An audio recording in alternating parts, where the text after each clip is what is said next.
سنة ما بيبي تعودنا عليك بالطيارة بالسيارة اليوم. صباح النور.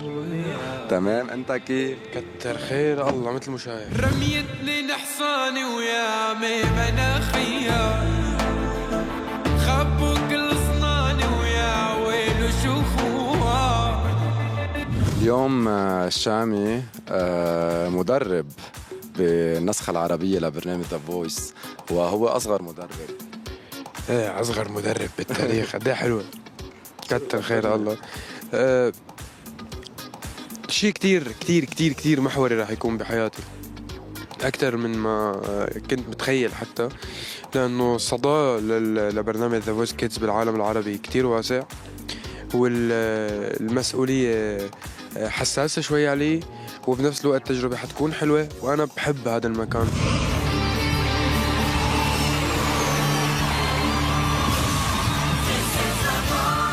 انت قدمت انت وصغير على البرنامج وصار معك شغلة ما قدرت تسافر على لبنان لتصور. اليوم انت مدرب بهالبرنامج. صح، كان من كم سنة حلمي كنت حختار كاظم الساهر بالمناسبة. ايه. كان حلمي ليه كنت رح تختار، قبل ما تقلي شو كان حلمك، ليه كنت رح تختار كاظم الساهر؟ لأنه مدرسة. الإنسان يلي عنده شيء بس بيخصه وهوية بتخصه ومشكل مدرسة إله بعد فني مختلف عن أي إنسان آخر بالعالم. كاظم الساهر حالة استثنائية، فأنا كان بدي أشوف شو هالخصوصية الفنية اللي عنده، عبالي يكون جزء منه. هذا أول موسم في العالم العربي، حتكون تحدي إنه لازم نخلق روح الفرح على المسرح. لما اجاك العرض انك تكون من بين المدربين، كيف هيك رجعت بالذاكرة لورا؟ كيف تذكرت انه انت كنت عم بتقدم وصار معك ظرف؟ خبرنا كمان شو الظرف اللي صار معك ما قدرت توصل. كنت عم أقدم وبعده عندي الفيديو اللي بعته وقديش كان عبالي إني أكون جزء من هذا البرنامج. فأول شيء لما إجاني العرض إنه أكون أنا مدرب بذا فويس كيدز، رجعت لورا وكنت عم بتذكر اللحظات القهر يلي عشتها، إنه ما قدرت أكون موجود، وعم شوف رب العالمين كيف بيعوضك، وعم شوف كيف لما بتلاحق حلمك بالطريقة الصح وبتحطها بمكان الصح بتوصلك ما أبعد من ما بتكون بتحلم. كان حلمي المسرح، موهبتي عادتنا على الكرسي. هذا اللي عم حاول أقول لك، إنه سبحان الله رب العالمين مع الاجتهاد مع الموهبة بس تشتغل عليها بتحطك أهم من حلمك. بعدك عمر مهوين، عمر يلعي يأتيني بنظرة زوين، وهالمرة ما حذرته، أنا اللي حاختار أحلى صوت. انت اليوم على الكرسي، وكتير من الناس انتقدوك انه ليش شامي اليوم على كرسي على لجنة ذا فويس. ليش شامي ما بده يكون على لجنة ذا فويس؟ عندي كل المقومات الأساسية اللي بتأهلني إني أكون عم بعطي جيل جديد. عندي هويتي الموسيقية الخاصة فيني، والهوية الموسيقية قليلة بالعالم العربي اللي عندهم إياها بتخصهم. بس أنا كاتب وملحن، موزع ومنتج، يعني عندي رؤية فنية. يعني المليارات الاستماع يلي عاملهم بحياتي هن كانوا قراري واختياري وكلماتي وألحاني وإلى آخره. يلي بيقدر يخلق غنية من الصفر ويوصلها لقلوب الملايين أكيد بيعرف يقول إذا هذا الصوت حلو أو لا، وأكيد بيعرف يهذب هذا الصوت مثل ما هذب صوته ووصل للناس.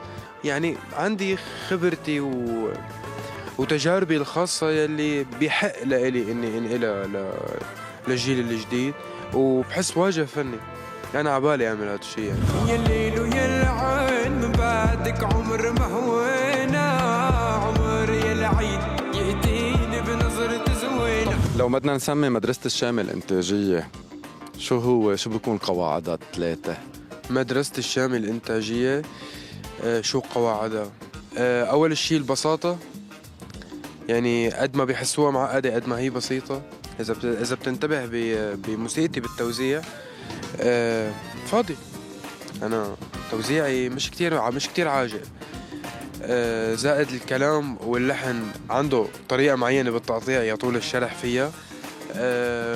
والجملة اللحنية البسيطة ما بعقدها كثير على إذن المستمع، فبتوصل لإذنه ثم بتوصل لقلبه أسرع.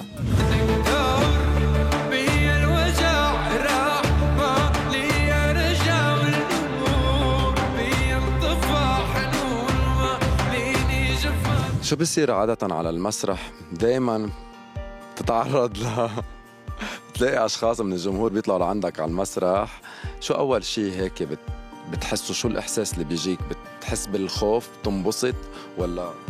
أحيانا بخاف لأنه ما في أعرف شو حالة الجماعة. في شيء اسمه حالة الجماعة اللي هو لما بيكونوا 10,000 أو 8,000 شخص بالمسرح وبصير في عندهم شعور واحد ونبض واحد. هي حالة الجماعة ما بتعرف شو بتجيش شعور عند الشخص. فأول شيء بنقص مش من الأذى، من المحبة نفسها. بس دائما بكل المرات اللي صارت يعني بستقبلهم بحضن، حتى لو بمحل معين ممكن يكون هذا الشيء مأذي لإلي، ما بعرف أكون غير لطيف معهم، بفهم محبتهم الله يديمه. يعني هي اللي مخليتني هون اليوم.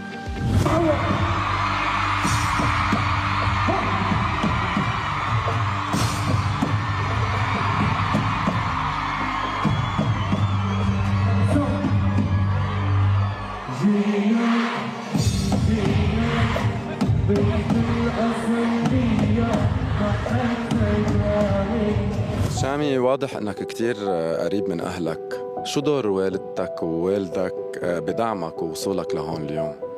ايه صراحة كتير قريب من أهلي وهن محور حياتي ما بعد الفن. أنا ما عندي علاقات اجتماعية كتير واسعة، محاور حياتي هن العمل والعائلة. أمي الشق العاطفي والمعنوي، بابا يلي بيقويني.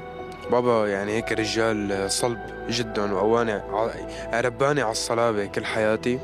وأمي أم عبدو الحنينة يعني الله يطول بعمرها، اللي بتطبخ لنا أكل طيب وبتدعي لنا، ولما بنتعب بتلحمس على شعراتنا. عملت دور الأم بحياتها معي على أكمل وجه. أمي مثالية.